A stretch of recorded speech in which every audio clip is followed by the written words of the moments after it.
ಕಲತ್ರಂ ಯಶಶ್ಚಾರು ಚಿತ್ರಂ ಧನಂ ಮೇರು ತುಲ್ಯಂ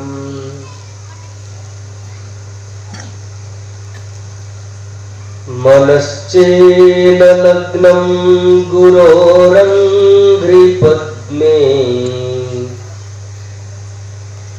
ತತಃ ಕಿಂ ತತಃ ಕಿಂ ತತಃ ಕಿಂ ತತಃ ಕಿಂ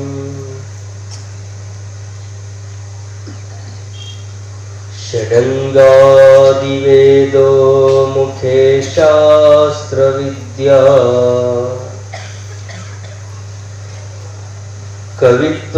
ಕವಿತ್ವಾದಿಗದ್ಯಂ ಸುಪದ್ಯಂ ಕರೋತಿ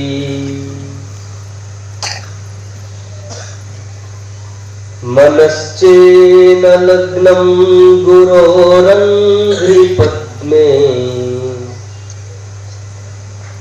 ತತಃ ಕಿಂ ತತಃ ಕಿಂ ತತಃ ಕಿಂ ತತಃ ಕಿಂ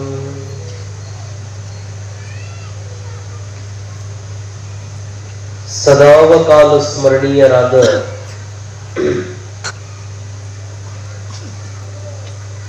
ಮಹಾತ್ಮ ಜಗದ್ಗುರು ಸಿದ್ಧಾರೂಢ ಮಹಾಸ್ವಾಮಿಯನ್ನ ಸದ್ಗುರು ಷಣ್ಮುಖಾರೂಢ ಯತಿಗಳನ್ನ ಪರಮಾರಾಧ್ಯ ಶ್ರೀಮನ್ ನಿಜಗುಣ ಶಿವಯೋಗಿಯ ಕೈವಲ್ಯ ಸಾಹಿತ್ಯಕ್ಕೆ ಟೀಕಾ ತಾತ್ಪರ್ಯವನ್ನು ರಚಿಸಿ ಶತಾಯುಷ್ಯ ಪರ್ಯಂತರ ಹಳ್ಳಿ ಪಟ್ಟಣಗಳನ್ನು ಸಂಚರಿಸಿ ನಿಜಗುಣದ ಶಾಸ್ತ್ರ ಬೋಧಿಸಿ ಅನಂತ ಮುಮುಕ್ಷುಗಳನ್ನು ಉದ್ಧರಿಸಿದ ಆರೂಢ ಜ್ಯೋತಿ ಶಿವಪುತ್ರ ಅಜ್ಜನವರ ಪಾವನ ಸನ್ನಿಧಾನದಲ್ಲಿ ಭಕ್ತಿಯ ಪ್ರಣಾಮಗಳನ್ನು ಆಚರಿಸಿ ಹತ್ತೂರು ಗ್ರಾಮದ ಮೇಲೆ ಅಪಾರ ಪ್ರೇಮವನ್ನಿರಿಸಿ ಆರೂಢ ಜ್ಯೋತಿ ಗುರುಗಳಿಂದ ಆರಂಭವಾದ ಶಾಸ್ತ್ರ ಚಿಂತನೆಯನ್ನ ಅವ್ಯಾಹತವಾಗಿ ನಡೆಸುತ್ತಾ ಬಂದಿರುವ, ತಮ್ಮ ದಿವ್ಯ ಅನುಗ್ರಹವನ್ನು ದಯಪಾಲಿಸುತ್ತಾ ಬಂದಿರುವ ಎನ್ನ ಆತ್ಮಕಲ್ಯಾಣ ಕರ್ತೃ ಬ್ರಹ್ಮಲೀನ ಪೂಜ್ಯ ಗುರುಗಳವರ ಪವಿತ್ರ ಚರಣ ಕಮಲಗಳನ್ನು ಪ್ರಾರ್ಥಿಸಿ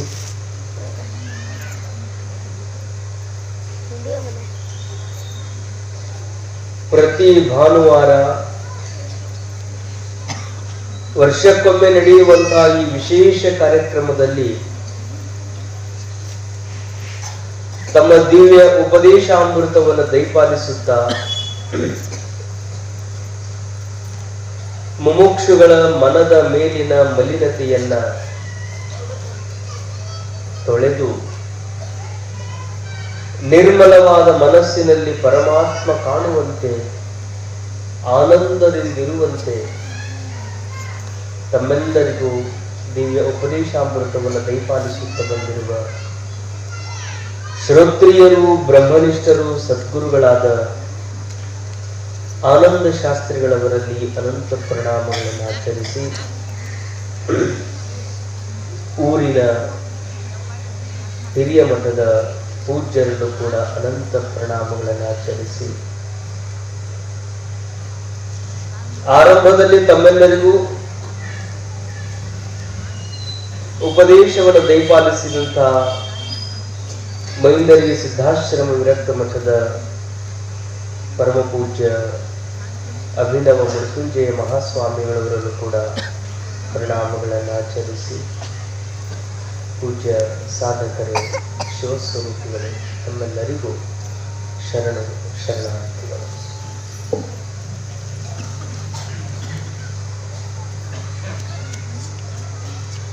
ಶ್ರೀಮನ್ ನಿಜಗುಣ ಶಿವಯೋಗಿಗಳವರ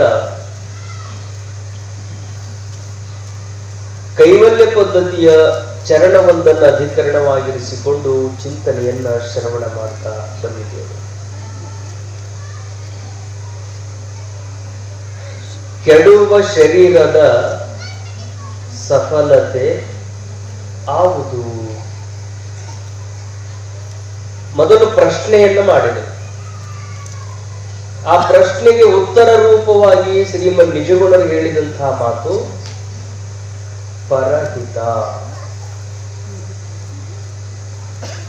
ಶರೀರಕ್ಕೆ ಒಂದು ವಿಶೇಷಣವನ್ನ ಪ್ರಯೋಗ ಮಾಡಿದ್ದಾರೆ. ಶರೀರ ಅಂದ್ರೆ ಇದು ನಾಮಾರ್ಥ.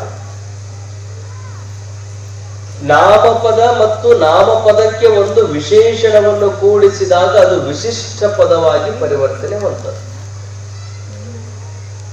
ವಿಶಿಷ್ಟ ಪದ ನಾಮಪದ, ನಾಮಪದದ ಹಿಂದೆ ವಿಶೇಷಣ, ವಿಶೇಷಣ ಮತ್ತು ವಿಶೇಷ ಕೂಡಿದಾಗ ಅದಕ್ಕೆ ವಿಶಿಷ್ಟ ಪದ ಅಂತ ಹೇಳ್ತಾರೆ.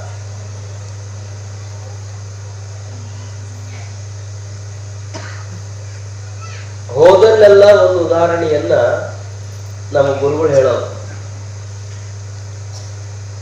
ಏನು ಟೊಪ್ಪಿಗೆ ಹಾಕೊಂಡು ಕೂತಾರ ಅವನು ಕರೀರಿ, ಟೊಪ್ಪಿಗೆ ಹಾಕೊಂಡವನು ಕರೀರಿ ಅಂದ್ರ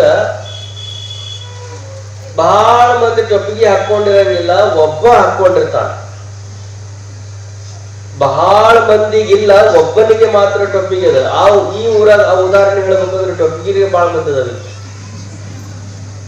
ಟೊಪ್ಪಿಗಿಲ್ದವ್ರು ಕರೀರಿ ಅನ್ನೋ ಲೆಕ್ಕದಾಗ. ಟೊಪ್ಪಿಗಿ ಅಂದ್ರೆ ಬಹುತರವಾಗಿ ಭಾರತೀಯ ಸಂಸ್ಕೃತಿಯನ್ನ ಪ್ರತಿನಿಧಿಸುವಂತಹ, ಭಾರತೀಯ ಪರಂಪರೆಯನ್ನ ಪುರಾತನ ಕಾಲದಿಂದಲೂ ಚಾಚೂ ತಪ್ಪದೆ ನಡೆಸಿಕೊಂಡು ಬಂದಿರುವಂತಹ ಹಳ್ಳಿಗಳಲ್ಲಿ ಮಾತ್ರ ತಲೆ ಮೇಲೆ ಬಿಳಿ ಕರಿ ಟೊಪ್ಪಿಗೆಗಳನ್ನು ಕಾಣಲಿಕ್ಕೆ ಸಾಧ್ಯ ಇದೆ.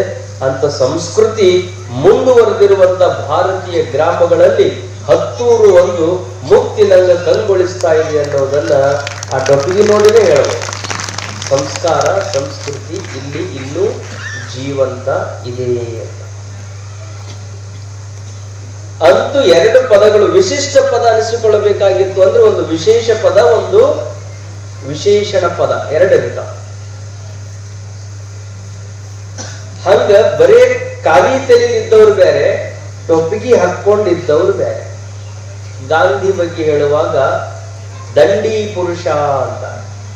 ಉಪ್ಪಿನ ಸತ್ಯಾಗ್ರಹಕ್ಕೆ ಎಲ್ಲರೂ ನಡೆದು ಹೋಗುವಾಗ ಎಲ್ಲರೂ ಹಂಗ ಹೋಗ್ತಿದ್ರು.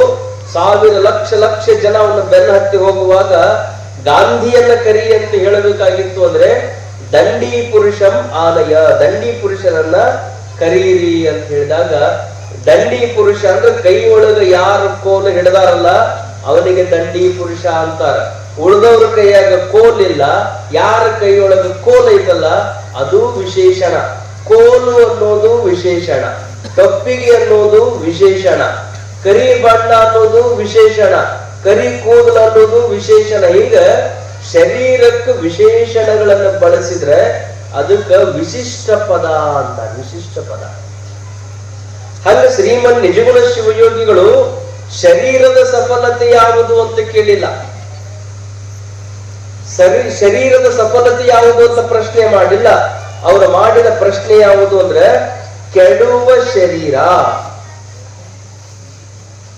ನಿಶ್ಚಯವಾಗಿ ನಾವು ತಿಳ್ಕೋಬೇಕು, ಏನ ಪ್ರಯತ್ನ ಮಾಡಿದ್ರು ಈ ಶರೀರ ಕೆಡುತ್ತದೆ. ಕೆಡುತ್ತದಂದ್ರೆ ನಾಶ. ಅವಿನಾಶಿ ಅಲ್ಲಿದು, ವಿನಾಶಿ. ಇದು ನಿತ್ಯ ಅಲ್ಲ, ಅನಿತ್ಯ. ಇದು ಶಾಶ್ವತ ಅಲ್ಲ, ಅಶಾಶ್ವತ. ಈ ಶರೀರ ಹೆಂಗದ? ಅಶಾಶ್ವತ, ಅನಿತ್ಯದ, ವಿನಾಶಿಯದ ಮತ್ತು ಕೆಡುತ್ತದೆ. ಕೆಡುತ್ತದೆ ಅನ್ನುವುದಕ್ಕನೇ ಸಂಸ್ಕೃತದಲ್ಲಿ ವಿನಾಶ ಅಂತ, ಕನ್ನಡದಲ್ಲಿ ಅದಕ್ಕೆ ಕೆಡುವುದು. ಎಷ್ಟ ಪ್ರಯತ್ನ ಮಾಡ್ರಿ, ಎಷ್ಟು ವರ್ಷಗಳಿಂದ ಎಲ್ಲರೂ ಪ್ರಯತ್ನ ಮಾಡ್ಕೋತಾನದಾರ, ಪ್ರಯತ್ನ ಮಾಡಿದರೂ ಅದು ಕೆಡುವುದೇ, ನಾಶ ಆಗೇ ಆಗ್ತದೆ. ಇಲ್ಲಿ ಈ ಊರೊಳಗೆ 120 ವರ್ಷದಿಂದ ಇದ್ದವ್ರು ಯಾರು ಅದಾರಲ್ರಿ? 120 ವರ್ಷದ ಹಿಂದೆ ಹುಟ್ಟಿದವ್ರು ಯಾರು ಅದಾರಿ? ಇಷ್ಟು ಮಂದಿ ಹಿರಿಯರು ಕುಂತಾರ, ಯಾರು ಅದಾರ? ನಮ್ಮ ಶಾಸ್ತ್ರಿಗಳು ಹೇಳಿದಂಗ 100 ವರ್ಷ ಆಯುಷ್ಯ. ನಾನು ಅವ್ರ ಹೆದರಿಕೆಗೆ ಹೇಳಿ 100 ವರ್ಷ ಅಂದ ತಕ್ಷಣ 100 ವರ್ಷದಲ್ಲಿ ಯಾರು ಕುಂತಿರಬಾರ್ದು ಅಂತ ಅದಕ್ಕೆ 120 ಹೇಳಾಕತ್ತೀನಿ.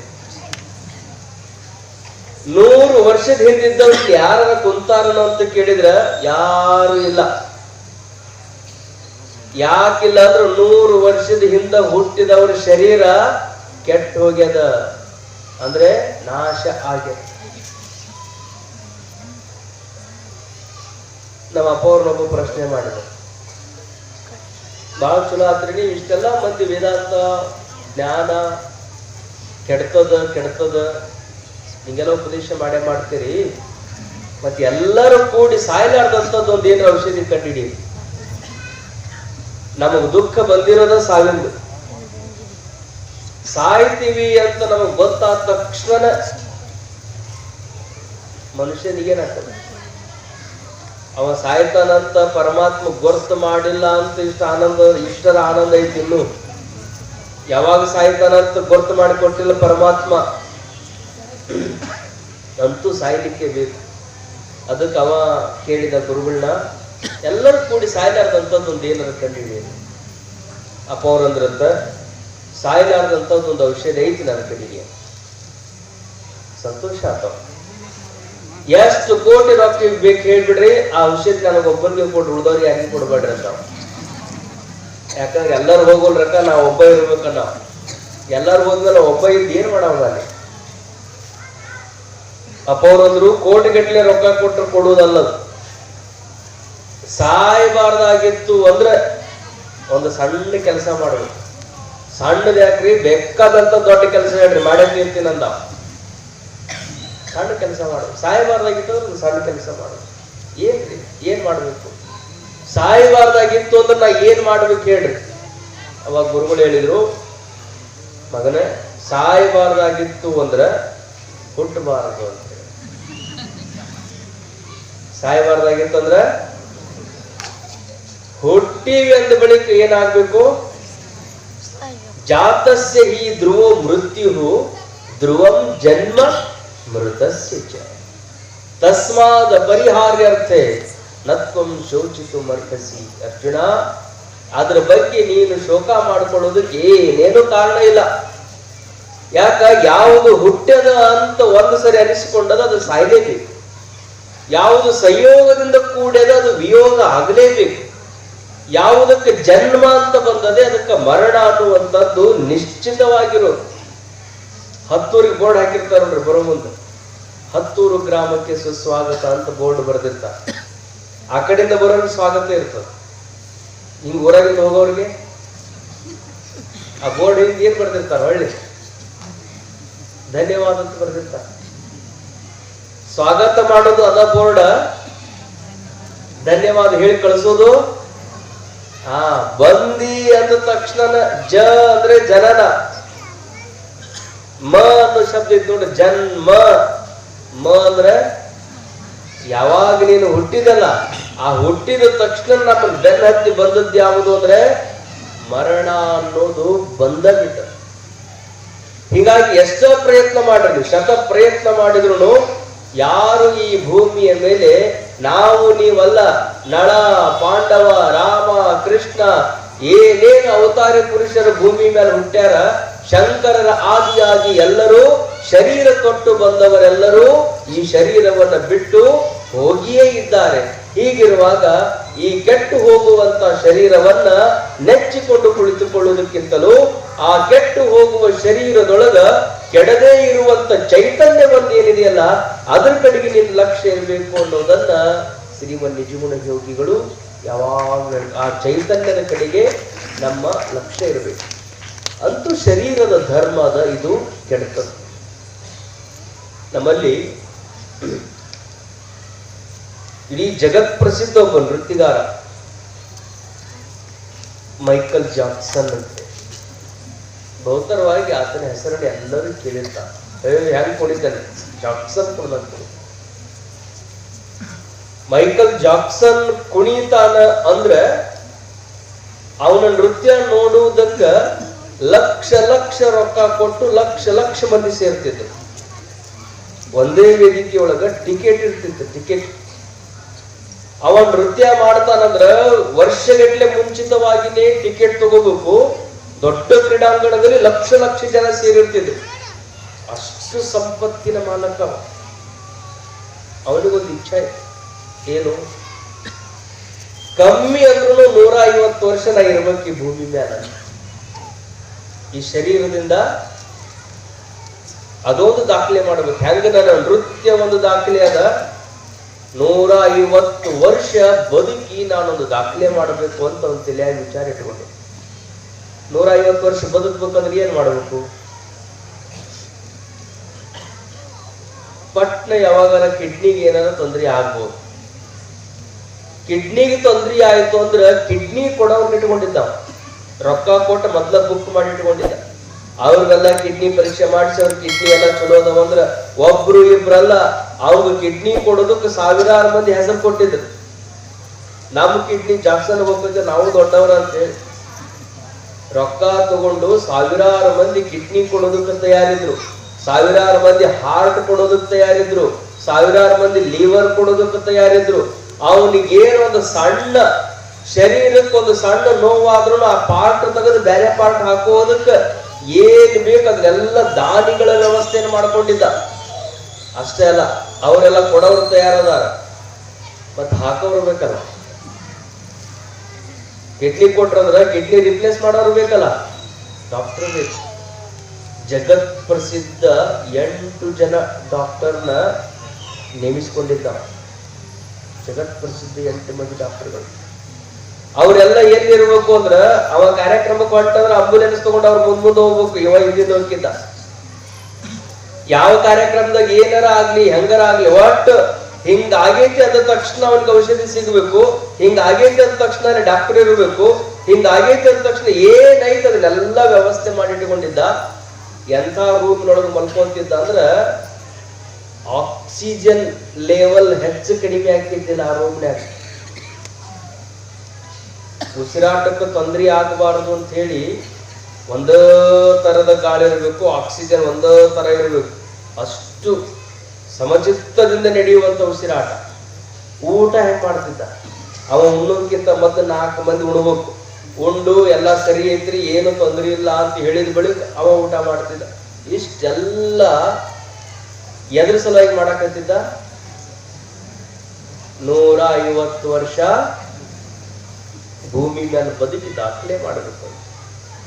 ಡಾಕ್ಟರ್ ಜೊತೆಗೆ ಇದ್ರು, ಆಕ್ಸಿಜನ್ ಎಲ್ಲ ಜೊತೆಗೆ ಇತ್ತು, ಕಿಡ್ನಿ ಕೊಡೋರು, ಹಾರ್ಟ್ ಕೊಡೋರು, ಬೇಕಾದವರು ಎಲ್ಲರೂ ಅವ್ರ ಸುತ್ತಲೂ ತುಂಬಿದ್ರು. ಕರೆ ರಾತ್ರಿ ಊಟ ಮಾಡಿ ಮಲ್ಕೊಂಡಿದ್ದ. ಬೆಳಿಗ್ಗೆ ಎದ್ದು ನೋಡಿದ್ರ ಇರ್ಲೇ ಇಲ್ಲ. ವಯಸ್ಸು ಎಷ್ಟಾಗಿತ್ತು ಅಂದ್ರೆ ಬರೀ 54 ವರ್ಷಕ್ಕ. ಅಂದ್ರೆ ಈ ಶರೀರವನ್ನ ನೀನು ಬೇಕಾದಷ್ಟು ಪ್ರಯತ್ನ ಮಾಡಿ ಉಳಿಸ್ಕೋತೀನಿ ಅಂತ ಹೊರಟ್ರು ಹರೈರಪಿ ಸುರೈರಪಿ ಲಲಾಟ ಲಿಖಿತ ರೇಖಾ ಪರಿಮಾಸ್ಟ್ರಂ ನ ಶಕ್ಯತೆ. ಒಮ್ಮೆ ಪರಮಾತ್ಮನ ಕೃಪೆಯಿಂದ ಪಡೆದು ಮನುಷ್ಯನಾಗಿ ಹುಟ್ಟಿದ ಬಳಿಕ ನಿನ್ನ ಪ್ರಾರಬ್ಧ ವಶದಿಂದ ಇಷ್ಟು ವರ್ಷ, ಇಷ್ಟು ದಿವಸ, ಇಷ್ಟು ನಿಮಿಷ ನೀನು ಇರಬೇಕು ಅಂತ ಏನು ಪರಮಾತ್ಮ ನಿಶ್ಚಯ ಮಾಡಿ ಒಮ್ಮೆ ಭೂಮಿಗೆ ಕಳಿಸ್ಯಾನಲ್ಲ, ಅಷ್ಟ ಇರುವುದಕ್ಕೆ ಸಾಧ್ಯ ಇದೆ ಹೊರತು ಅದರಿಂದ 1 ಸೆಕೆಂಡ್ ಸಹಿತ ನಮಗೆ ಹೆಚ್ಚಿಗೆ ಬದುಕಲಿಕ್ಕೆ ಭೂಮಿ ಮೇಲೆ ಆಗೋದಿಲ್ಲ. ಈ ಶರೀರವನ್ನು ಉಳಿಸ್ಕೋಬೇಕಂದ್ರೂ ಇದು ಉಳಿಯುವಂತಹದ್ದಲ್ಲ. ಆದ್ರೆ ಉಳಿಯದೇ ಇರುವಂತ ಈ ಶರೀರದಿಂದ ನಮಗೆ ಯಾವಾಗಲೂ ಉಳಿಯುವಂತ ಒಂದು ದೊಡ್ಡ ಕೆಲಸವನ್ನ ಮಾಡಲಿಕ್ಕೆ ಬರ್ತದೆ. ಲೋಕ ಉಪಕಾರಿಯಾಗಿರುವಂತಹ ಕಾರ್ಯವನ್ನ ಯಾರು ಮಾಡ್ತಾರೆ ಅವರ ಶರೀರ ಹೋಗ್ತದೆ, ಆದ್ರೆ ಅವರ ಕಾರ್ಯದ ಮೂಲಕವಾಗಿ ಪ್ರಪಂಚದಲ್ಲಿ ಬದುಕ್ತಾರೆ ಎನ್ನುವುದನ್ನ ಪರಹಿತ ಎನ್ನುವ ಶಬ್ದದಿಂದ ಶ್ರೀಮನ್ ನಿಜಗುಣ ಶಿವಯೋಗಿಗಳು ನೀನು ಬದುಕಬೇಕು ಅಂದ್ರೆ ಉಪಕಾರ ಮಾಡಿದ್ದಿ ಅಂದ್ರೆ ನೀನು ಬದುಕ್ತಿ ನೆನೆಸ್ತಾರೆ. ಲೋಕದ ಮನುಷ್ಯರು ಕೀರ್ತಿ ಕಾಯರಾಗಿ ಬದುಕಲಿಕ್ಕೆ ಬರುತ್ತೆ. ಶಂಕರರನ್ನ ನಾವು ನೆನೆಸ್ತೀವಿ. ಎದಕ್ಕೆ? ಅದ್ವೈತ ತತ್ವವನ್ನ ನಮ್ಮೆಲ್ಲರಿಗೂ ನೀಡಿ ಅಮರತ್ವವನ್ನು ಕರುಣಿಸಿದ್ರು. ಅವರು ಅದ್ವೈತವನ್ನು ನೀಡಿ ಉಪಕಾರ ಮಾಡಿದ್ರು ಅನ್ನುವ ಕಾರಣಕ್ಕಾಗಿ ಶಂಕರರು ಬದುಕಿದ್ದಾರೆ. ಬಸವಣ್ಣನವರು ಬದುಕಿದ್ದಾರೆ. ಯಾವ ಕಾರಣದಿಂದ? ವಚನಗಳನ್ನ ರಚನೆ ಮಾಡುವ ಮೂಲಕ ಆ ವಚನಾನುಭವವನ್ನ ತಮ್ಮೊಳಗ ಅನುಭವಿಸುವ ಮೂಲಕ ಆ ವಚನಾನುಭವವನ್ನ ಲೋಕದ ಜನರಿಗೆಲ್ಲ ನೀಡಿದ್ರು ಅನ್ನುವ ಕಾರಣಕ್ಕಾಗಿ, ಉಪಕಾರ ಮಾಡಿದ್ರು ಅನ್ನುವ ಕಾರಣಕ್ಕಾಗಿ. ಅವರ ಶರೀರ ಇಲ್ಲ, ಆದ್ರೆ ಅವರು ಮಾತ್ರ ಯಾವಾಗಲೂ ಇರ್ತಾರೆ. ಪ್ರಭುದೇವರು ಹೇಳ್ತಾರೆ, ಬೆಣ್ಣೆಯ ಕಂದಲ ಕರಗಲಿತ್ತರೆ ಕಂದಲ ಕರಗಿತ್ತು, ಬೆಣ್ಣೆ ಉಳಿದಿತ್ತು.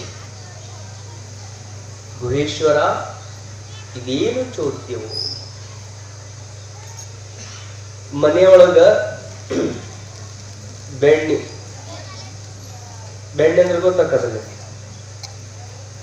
ಬೆಣ್ಣೆ ಕರಗಿಸುವುದಕ್ಕ ಒಂದು ಪಾತ್ರೆಯೊಳಗ ಬೋಗಾಣಿ ಒಳಗ ಬೆಣ್ಣೆ ಹಾಕಿ ಆ ಬೋಗಾಣಿ ಎಲ್ಲಿಡಬೇಕು? ಒಲಿ ಮೇಲೆ. ಒಲಿ ಮೇಲೆ ಇಟ್ಟು ಕೆಳಗೆ ಏನ್ ಮಾಡಬೇಕು? ಕಟ್ಟಿಗೆಯಿಂದನೋ ಗ್ಯಾಸ್ನಿಂದನೋ ಒಟ್ಟು ಬೆಂಕಿ ಹಚ್ಚಬೇಕು. ಕೆಳಗ ಬೆಂಕಿ ಇತ್ತು, ಬೋಗಾಣಿ ಒಳಗಿದ್ದ ಬೆಣ್ಣೆ ಏನಾಗ್ತದ? ಕರಗ್ತದ. ಬೋಗಾಣಿ ಒಳಗಿನ ಬೆಣ್ಣೆ ಕರಗಬೇಕಾಗಿತ್ತು ಅಂದ್ರ ಕೆಳಗ ಬೆಂಕಿಯನ್ನ ಹಚ್ಚಬೇಕು. ಬೆಣ್ಣೆ ಕರಗಬೇಕು ಅಥವಾ ಪಾತ್ರೆ ಕರಗಬೇಕು? ಬೆಣ್ಣೆ ಕರಗಬೇಕು. ಲೋಕಾರೂಢಿ ಒಳಗೆ ನಾವೆಲ್ಲ ಕಾಸಕ್ಕಿಟ್ಟಾಗ ಬೆಣ್ಣೆನ ಕರಗ್ತದ, ಪಾತ್ರೆ ಹಂಗ ಇರ್ತದ. ಆದ್ರೆ ಅಲ್ಲವ ಪ್ರಭುಗಳು ಹೇಳ್ತಾರ, ಬೆಣ್ಣೆಯ ಕಂದಲ, ಕಂದಲ ಅಂದ್ರೆ ಪಾತ್ರೆ, ಬೆಣ್ಣೆಯ ಕಂದಲ ಕರಗಲಿತ್ತರೆ ಕಂದಲ ಕರಗಿತ್ತು, ಬೆಣ್ಣೆ ಉಳಿಯಿತ್ತು ಅಂತ. ಲೋಕದಲ್ಲಿ ಏನು ಆಶ್ಚರ್ಯ ನಡೆದದ ಅಂತ ಕೇಳಿದ್ರೆ, ಪಾತ್ರೆಯೊಳಗ ಬೆಣ್ಣೆ ಹಾಕಿ ಕರಗಸಾಕಿಟ್ರ ಪಾತ್ರೆ ಕರಗದ, ಬೆಣ್ಣೆ ಉಳಿದೈತಿ ಅಂತ ಅಲ್ಲವ ಪ್ರಭುಗಳು ಹೇಳ್ತಾರಲ್ಲ. ಆ ಮಾತಿನ ಅರ್ಥ ಎಂತದ್ದು ಅಂದ್ರೆ, ಲೋಕದಲ್ಲಿ ತೋರುವ ಶರೀರ ಅನ್ನುವಂತ ಪಾತ್ರೆ, ಕಣ್ಣೆದುರಿಗೆ ಕಾಣುವ ಈ ಶರೀರ ಎಂಬ ಪಾತ್ರೆ ಇದು ಕರಗ್ತದ. 50 ವರ್ಷ, 60 ವರ್ಷ, 80 ವರ್ಷ, 100 ವರ್ಷಕ್ಕಾದ್ರೂ ಈ ಶರೀರವೆಂಬ ಪಾತ್ರೆ ಕರಗಿ ಹೋಗ್ತದೆ. ಆದ್ರೆ ನೀವು ಮಾಡಿದಂತ ಪರೋಪಕಾರದ ಬೆಣ್ಣೆ ಎಂಬ ಕಾರ್ಯ ಅದು ಯಾವಾಗಲೂ ಉಳಿತದೆ ಎನ್ನುವುದನ್ನ ಅಲ್ಲಮ ಪ್ರಭುಗಳು ಹೇಳ್ತಾರೆ. ನೀವು ಮಾಡಿದ ಉಪಕಾರ, ನೀವು ಮಾಡಿದ ದಾನ, ನೀವು ಮಾಡಿದ ತ್ಯಾಗ ಮರಿಲಿಕ್ಕಾಗೋದಿಲ್ಲ. ಬಾಯಿಂದ ಬಾಯಿಗೆ ಹಂಗ ಬಂದೇ ಬರ್ತದೆ. ಕರ್ಣನನ್ನ ಯಾರಾದ್ರೂ ಮರಿಲಿಕ್ಕೆ ಸಾಧ್ಯ ಅದ? ದಾನ ಅಂದ ತಕ್ಷಣ ಯಾರು ನೆನಪು ಬರ್ತದೆ? ಕರ್ಣನ ನೆನಪಿಗೆ ಬರ್ತದೆ. ದಯಾ ಅಂದ ತಕ್ಷಣ ಯಾರಿನ ನೆನಪಿಗೆ ಬರ್ತದೆ? ಧರ್ಮರಾಜನ ನೆನಪಿಗೆ ಬರ್ತದೆ. ಶೌರ್ಯ ಅಂದ ತಕ್ಷಣನೇ ಅರ್ಜುನನ ನೆನಪಿಗೆ. ಗುರು ಅಂದ್ರೆ ದ್ರೋಣರು, ಕೃಪಾಚಾರ್ಯ. ಅವರಲ್ಲಿರುವಂತ ಸದ್ಗುಣಗಳನ್ನು ಎಂದೂ ಮರಿಲಿಕ್ಕೆ ಸಾಧ್ಯ ಇಲ್ಲ. ಆ ವಿಶೇಷ ಗುಣಗಳಿಂದ ಅವರ ಶರೀರ ಮಾಯ ಆಗಿರ್ತದೆ, ಅವರು ಮಾತ್ರ ಅವಾಗಲೂ ಇರ್ತಾರೆ. ಕರ್ಣ ಎಂಥ ದಾನ ಕರ್ಣಂದು ಅಂದ್ರೆ, ಅವ ಕೇಳಕ್ ಬಂದ್ರು ಅಂದ್ರೆ ಅವ ಕೊಟ್ಟಿದ್ದು ಬಲಗೈಯಿಂದ ಕೊಟ್ಟಿದ್ದು ಎಡಗೈಗೆ ಗೊತ್ತಾಗ್ತಿದ್ದಿಲ್ಲ. ಕೇಳಿದ ತಕ್ಷಣನೇ ಆ ಕ್ಷಣದಲ್ಲಿನೇ ಕೊಟ್ಬಿಡ್ಬೇಕು ಅಂತಿದ್ದವು. ಬೇಕು ಅಂತ ಬಂದವರಿಗೆ ನಿಮ್ಮ ಹತ್ರ ಇತ್ತು, ಪರಮಾತ್ಮ ನೀಡುವ ಶಕ್ತಿ ನೀಡಿದ್ದ ಅಂದ್ರೆ ಮರು ಗಳಿಗೆಯಲ್ಲಿನೇ ಮಾಡ್ಬಿಡ್ಬೇಕು ಅಂತ. ಯಾಕಂದ್ರೆ ದಾನಕ್ಕೆ ಸಾವಿರ ವಿಘ್ನಗಳನ್ನು, ದಾನ ಮಾಡ್ತೀನಿ ಅನ್ನೋರಿಗೆ ಒಂದೊಂದು ಸಾವಿರ ವಿಘ್ನಗಳಿರ್ತಾವ. ಅವರಿಗೆ ಇಚ್ಛೆ ಇರ್ತದ, ಒಳ್ಳೆ ಕೆಲಸ ನಡೆದದ, ಬಸವಣ್ಣನ ಗುಡಿ ಕಟ್ಟಾಕತ್ತಾರ, ಊರಿಗೆ ಮಹಾತ್ಮರು ಬರಾಕತ್ತಾರ, ಅವರಿಗೆ 1,000 ರೂಪಾಯಿ ಕೊಡಬೇಕು ಅಂತ ಇಚ್ಛೆ ಮಾಡ್ಕೊಂತಾರ. ಸಂಕಲ್ಪ 1,000 ರೂಪಾಯಿ ಮಾಡ್ತಾರ. 1,000 ರೂಪಾಯಿ ಕೊಡಬೇಕು ಅಂತ ಮನಸ್ಸಿನಾಗ ಮಾಡಿಕೊಂಡು ಅದನ್ನ ಕೊಡಬೇಕು ಅಂತ ವಿಚಾರ ಬಂದಾಗ, ಏನ್ ಬಿಡಿ ಎಲ್ಲ ಕಟ್ಟೆ ಬಿಟ್ಟಾರ, 1,000 ರೂಪಾಯಿ ತಗೊಂಡು ಏನ್ ಮಾಡ್ತಾರ, ಒಂದು 500 ಕೊಟ್ರೆ ಹಾಕೈತೆ ಅಂತ 1,000 ಇದ್ದದ್ದು ಏನ್ ಮಾಡ್ತಾರ, ಹೊಳ್ಳಿ ಕಾಲ 500 ತರ್ತಾರ. 500 ರೂಪಾಯಿ ಕೊಟ್ಟು ಅವ್ರಿಗೆ ಇದನ್ನ ಬರಿಸಿ ಬಾ ಅಂತ ಹೇಳಿ ಕಳಿಸ್ಬೇಕು ಅನ್ನೋದ್ರೊಳಗನ ಅಲ್ಲಿ ಇಲ್ಲಿ ಹುಡುಕಾಡ್ತಾನ. 500 ನೋಟ್ ಸಿಗುದಿಲ್ಲ, ಇದ್ದಿದ್ದು 100 ರೂಪಾಯಿ ಐತಿ, ಇದನ್ನ ಕೊಟ್ಟು ಬಾ ಅಂತ ಕಳಿಸ್ತಾನ. ಅನ್ಕೊಂಡಿದ್ದ 1000, ಹುಡುಕಾಡಿದ್ದ 500, ಕೊಟ್ಟಿದ್ದ 100 ರೂಪಾಯಿ ಹೆಂಡತಿಗೆ ಕೊಟ್ಟು ಕಳಿಸಿದ್ರೆ ಅವರು ಬಂದ ತಕ್ಷಣ ನೋಡಿದ್ರು, ಮುಂದೆ ಸ್ವಾಮಿಗಳ ಮುಂದೆ ಎಲ್ಲಾರು 50 ನೋಟ್ ಇಟ್ಟಿದ್ರು, ಎಲ್ಲಾರು 50 ಇಟ್ಟಾರ, ನೀನ್ ಯಾಕೆ 100 ಇಡ್ತೀಯ ಅಂತ ಮಕ್ಳಿದ್ದವ್ರ ಕಡೆಯಿಂದ ಹಾಕಿ 100 ಕೊಟ್ಟು 20 ರೂಪಾಯಿ ಇಸ್ಕೊಂಡು 1 ನೋಟ್ ಇಟ್ಟು ಮತ್ತೆ 50 ರೂಪಾಯಿ ಮನೆಗೆ ಬೇಕು. ಅಂದ್ರೆ ದಾನ ಮಾಡಬೇಕು ಅಂತ ಇಚ್ಛಾ ಬಂದ್ರು ಅದಷ್ಟು ಸುಲಭವಾಗಿ ಹೋಗಿ ಪರಮಾತ್ಮನೇ ಮುಟ್ಟಂಗಿಲ್ಲ. ಸಾವಿರ ಯುಗ್ನಗಳು ನಮ್ಮಿಂದಲೇ ಚಲವಾಕ್ಕವ. ಅಲ್ಲಿ ಹೋಗಿ ನಮ್ದು ಪುಣ್ಯ ಎಷ್ಟದಲ್ಲ ಅಷ್ಟ ಹೋಗಿ ಮುಟ್ಟುವಂಗ ಮಾಡ್ತದೆ. ಅದಕ್ಕೆ ಕೊಡುವ ಬುದ್ಧಿ ಬಂದಾಗ ಬಹಳ ತಡ ಮಾಡಬಾರ್ದು. ಒಳ್ಳೆ ಕೆಲಸ ಮಾಡ್ಬೇಕು ಅಂತ ನಿಮ್ಮ ತಲೆಯಾಗಿ ವಿಚಾರ ಬಂತು ಅಂದ್ರೆ ಬಹಳ ತಡ ಮಾಡಬಾರ್ದು, ಆಗಿಂದಾಗ ಮಾಡ್ಬೇಕು. ಕೆಟ್ಟ ಕೆಲಸ ಮಾಡ್ಬೇಕು ಅಂತ ನಿಮ್ಮ ತಲೆಯಾಗ ಬಂತು ಅಂದ್ರ ಎಷ್ಟು ಸಾಧ್ಯದ ಅಷ್ಟು ತಡ ಮಾಡ್ಬೇಕು. ಒಳ್ಳೇದ್ ಮಾಡ್ಬೇಕಂತ ಬಂದಾಗ ತಡ ಮಾಡಬಾರ್ದು. ಯಾಕೆ? ಒಳ್ಳೇದೈತಿ ಅಂತ ನಿನಗೆ ಗೊತ್ತಿದ್ದಾಗ ಆಗಿಂದಾಗ ನೀವ್ ಮಾಡಕ್ ಹೊರಟಿ ಅಂದ್ರೆ ನಿನಗೆ ಕೀರ್ತಿಯನ್ನು ತಂದು ಕೊಡ್ತದೆ.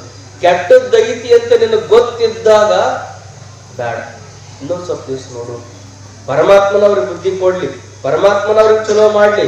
ನಿನ್ನ ಮನಸ್ಸಿನೊಳಗೆ ಕೆಟ್ಟದ್ದು ಮಾಡ್ಬೇಕಂತ ಬಂದಿದ್ರು ಸಹಿತ ಅದನ್ನ ಮಾಡ್ಲಾರ್ದಂಗ ಹಂಗ ಮುಂದ್ ಹಾಕೋಂತ ಮುಂದ್ ಒಂದ್ ದಿವಸ ಕೆಟ್ಟದ್ದು ಮಾಡ್ಲಾರ್ದಂಗ ಮರ್ತ ಬಿಡ್ಬೇಕು. ಕೆಟ್ಟದ್ದನ್ನು ಎಂದೂ ಮಾಡಲಿಕ್ಕೆ ಹೋಗಬಾರ್ದು. ಒಳ್ಳೇದು ಮಾಡಬೇಕು ಅಂತ ಮನಸ್ಸು ಬಂತು ಅಂದ್ರೆ ಆ ಕ್ಷಣದಲ್ಲಿ ಒಳ್ಳೇದನ್ನ ಮಾಡ್ಲಿಕ್ಕೆ ನಾವು ಆರಂಭ ಮಾಡ್ಬೇಕಂತ ಒಳ್ಳೆಯ ಗುಣದಿಂದ ಶೋಭಿಸುವಂತವನು ಯಾರು ಅಂದ್ರೆ ಕರ್ಣ. ಬೇಕಾದ ಕೊಡ್ತೀವಿ. ಅರ್ಜುನನಿಗೊಂದು ಅನಿಸ್ತದೆ, ದಾನ ಅಂದ ತಕ್ಷಣ ಪರಮಾತ್ಮ ನೀ ಬರೀ ಅವನದೇ ಹೇಳ್ತೀಯಲ್ಲ, ಅವನಿಗಿಂತಲೂ ನಾನು ಹೆಚ್ಚಿನ ದಾನ ಮಾಡಬಲ್ಲೆ. ಅವ ಸಾಮಂತ, ಕರೆ ರಾಜ ಅಲ್ಲ, ಒಂದು ಪ್ರಾಂತದ ರಾಜ ಅವ.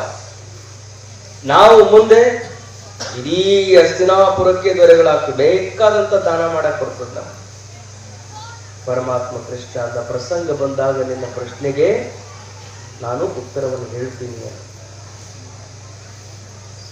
ಮಹಾಭಾರತದ ಯುದ್ಧ ಎಲ್ಲ ಮುಗಿದಿತ್ತು. ಲಕ್ಷ ಜನ ಪ್ರಾಣವನ್ನು ಕಳ್ಕೊಂಡು ಯುದ್ಧ ಭೂಮಿಯಲ್ಲಿ ಬಿದ್ದಿದ್ರು. ಅಷ್ಟೊತ್ತಿಗೆ ಎಲ್ಲೋ ದೂರದಿಂದ ಒಂದು ಆರ್ತನಾದ ಕೇಳ್ತದೆ. ದೂರದಿಂದ ಒಬ್ಬ ಬಡ ಬ್ರಾಹ್ಮಣ ಕರ್ಣ ಕರ್ಣ ಕರ್ಣ ಅಂತ ಕೂಗುವ ಧ್ವನಿ ಕೇಳುತ್ತದೆ. ಅಷ್ಟೊತ್ತಿಗೆ ಕರ್ಣ ಅರ್ಜುನ ಹೊಡೆದಂತ ಬಾಣಗಳಿಂದ ಜರ್ಜರಿತನಾಗಿ ಮೈಯೆಲ್ಲ ನಿಶಕ್ತನಾಗಿ ಏಳಲಿಕ್ಕೆ ಬಾರದೇ ಇರುವಂತ ಒಂದು ನಿತ್ರಾಣ ಸ್ಥಿತಿಯಲ್ಲಿ ಲಕ್ಷ ಹೆಣಗಳ ರಾಶಿಯ ಮಧ್ಯದಲ್ಲೂ ಕರ್ಣನೂ ಒಬ್ಬನಾಗಿ ಬಿದ್ದಿದ್ದ. ಏನಾಗ್ತದೆ? ಮಂಜು ಏನೋ ನಡೆದೈತಿ. ಪ್ರಾಣ ಹೋಗುವ ಕಾಲಕ್ಕೆ ಏನು ಗೊತ್ತಾಗೋದಿಲ್ಲ. ಕಣ್ಣಿಗೆ ಮಂಜು ಕವಿದಂಗಾಗಿರ್ತದ, ಸುತ್ತಮುತ್ತಲು ಏನೋ ನಡೆದದ ಅನಿಸ್ತಿರ್ತದ. ಅಂಥ ಪ್ರಜ್ಞಾಹೀನ ಅವಸ್ಥೆಯೊಳಗ ಕರ್ಣ ಬಿದ್ದಿದ್ದ. ಎಲ್ಲೋ ಒಬ್ಬ ಕರ್ಣ ಅನ್ನುವ ಧ್ವನಿಯನ್ನ ಕೇಳಿಸಿದ. ಅವಾಗ ಕೃಷ್ಣ ಪರಮಾತ್ಮ ಅರ್ಜುನನ ಕರ್ಕೊಂಡು ದೂರದಲ್ಲಿ ಕರ್ಣನ ಹತ್ತಿರಕ್ಕೆ ಕರ್ಣ ಕಾಣುವಂತೆ ನಿಂತು ತೋರಿಸ್ತಾರೆ. ನೋಡಿ ಈ ದೃಶ್ಯವನ್ನು. ದೂರದಲ್ಲಿ ಒಬ್ಬ ಬಡ ಬ್ರಾಹ್ಮಣ ಕರ್ಣ ಅಂತ ಕೂಗ್ತಿದ್ದ. ಎದ್ರ ಸಲುವಾಗಿ ಅವ ಕರೆಯಕತ್ತಿದ್ದ ಅಂದ್ರೆ, ಯಾರು ದಾನಿಗಳು ಮನೆಯೊಳಗ ಮದುವೆಯನ್ನು ಏರ್ಪಾಡು ಮಾಡಿದ್ದ, ಮಗಳ ಮದುವೆಯ ಸಲುವಾಗಿ ಏನಾದ್ರೂ ಒಂದಿಷ್ಟು ದಾನ ಕೊಡೋರು ಯಾರು ಅದಾರೇನು ಅಂತ ಅವ ಹುಡುಕಾಡ್ಕೊಂತ ಬಂದಿದ್ದ.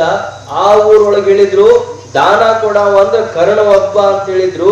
ಈಗ ಎಲ್ಲದಾನ ಅವ ಕರ್ಣ ಅಂತ ಕೇಳಿದ್ರ, ಯುದ್ಧ ಭೂಮಿಯೊಳಗದಾನ, ಯುದ್ಧ ನಡೆದೈತಿ, ಅಲ್ಲಿ ಹೋಗಿ ಕೇಳು, ಅವ ಕೊಡಬಹುದು ಅಂತ ಎಲ್ಲರೂ ಹೇಳಿ ಕಳಿಸ್ಯಾರ. ಆ ಯುದ್ಧ ಭೂಮಿಯೊಳಗ ಕರ್ಣನನ್ನ ಹುಡುಕೋತ ಬಂದಾನ.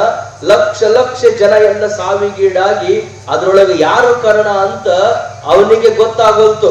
ಅವನಲ್ಲಿರುವ ಬಡತನ, ಮಗಳ ಮದುವೆಯ ಸಲುವಾಗಿ ಅವನಿಗೆ ಬೇಕಾಗಿರುವಂತ ದಾನ, ಅದನ್ನೆಲ್ಲವನ್ನ ನೆನಪು ಮಾಡಿಕೊಂಡು ಬಡ ಬ್ರಾಹ್ಮಣ ಕಣ್ಣೀರನ್ನು ಹಾಕ್ತಾ ಇಷ್ಟು ಲಕ್ಷ ಜನರ ಹೆಣದ ದಾರ ಸ್ವಾಮಿಗಳಲ್ಲಿ ಪ್ರೇರಣೆಯನ್ನು ನೀಡಿದ್ರು.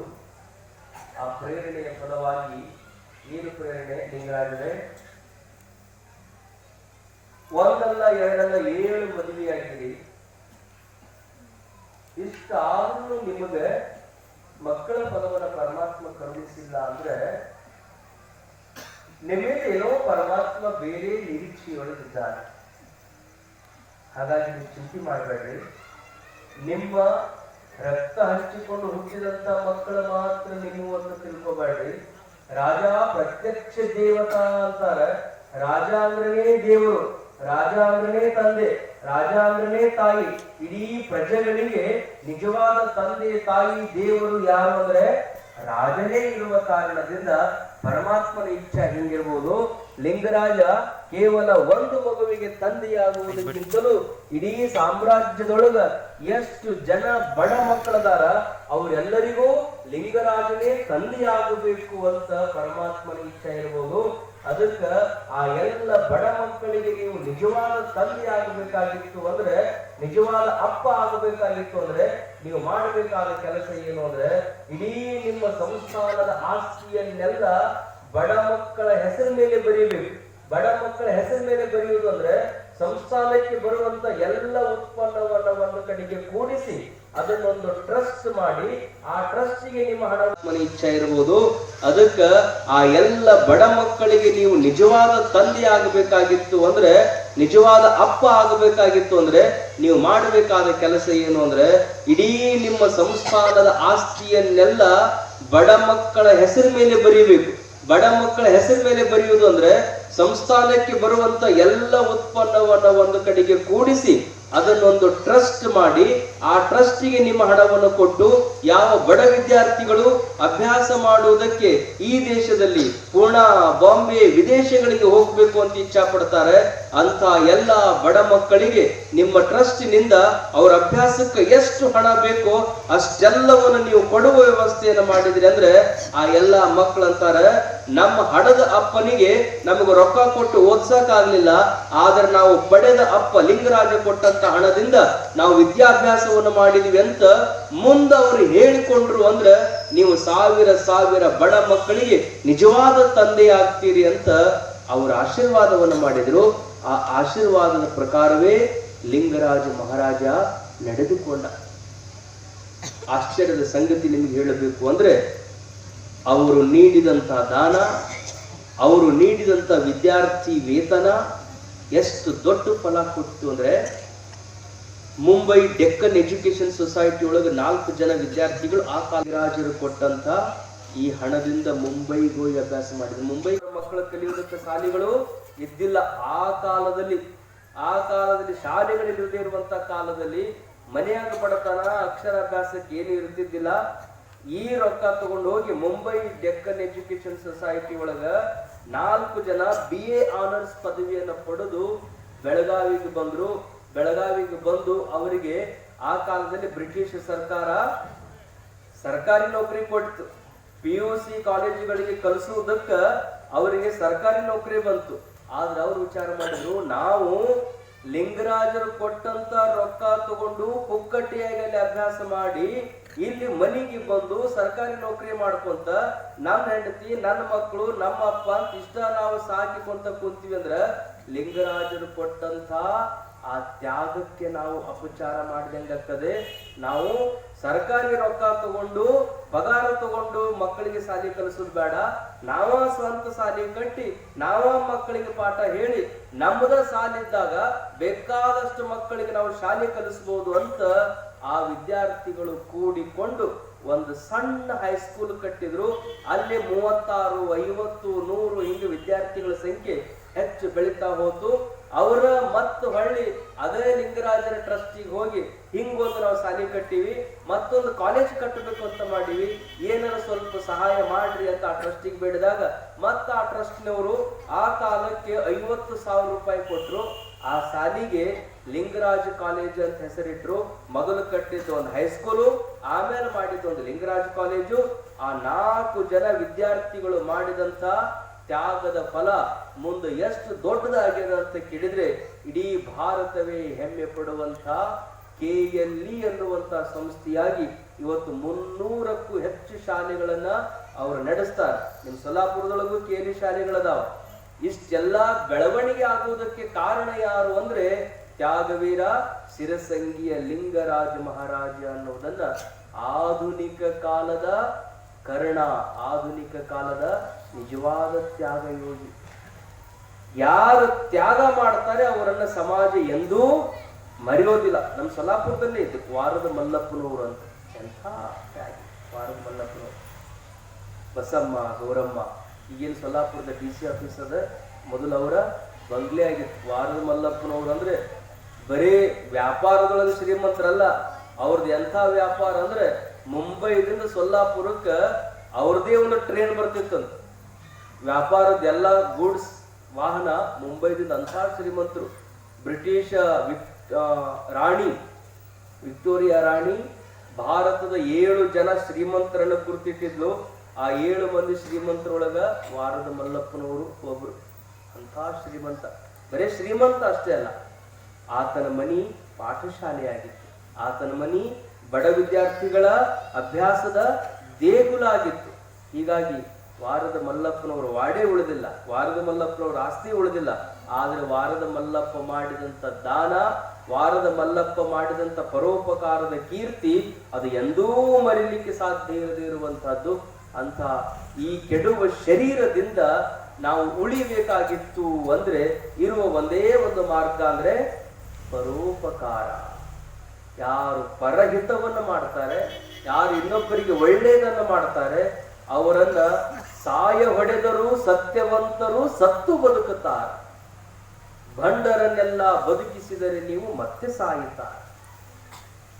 ಇಲ್ಲದವರ ನೀವು ಎಷ್ಟ ಬದುಕಿಸ್ಬೇಕಂತ ಹೋರಾಟ ಮಾಡಿದ್ರೆ ಅವ್ರು ಸಾಯ್ತಾರೆ. ಸತ್ಯವಂತರು, ದಾನಿಗಳು, ಯೋಗಿಗಳು, ತಪಸ್ವಿಗಳು, ತ್ಯಾಗಶೀಲರು, ಅವರನ್ನು ನೀವು ಎಷ್ಟು ಸಾಯಿ ಹೊಡಿಬೇಕಂತ ಪ್ರಯತ್ನ ಮಾಡಿದ್ರು ಮತ್ತೆ ಮತ್ತೆ ಅವರು ಜನರ ನಾಲಿಗೆ ಮೇಲೆ ಹುಟ್ಟಿಕೊಂತಾನೆ ಇರ್ತಾರೆ ಅನ್ನೋದಕ್ಕೆ ಇಂಥ ಅನೇಕ ಜನ ಯೋಗಿಗಳು ನಮ್ಮ ಕಣ್ಣು ಮುಂದೆ ಉದಾಹರಣೆ ಇದ್ದಾರೆ. ಅದಕ್ಕೆ ಈ ಶರೀರ ಕೆಡುವಂಥದ್ದಿದೆ, ಇದು ನಾಶವನ್ನ ಹೊಂದದೆ.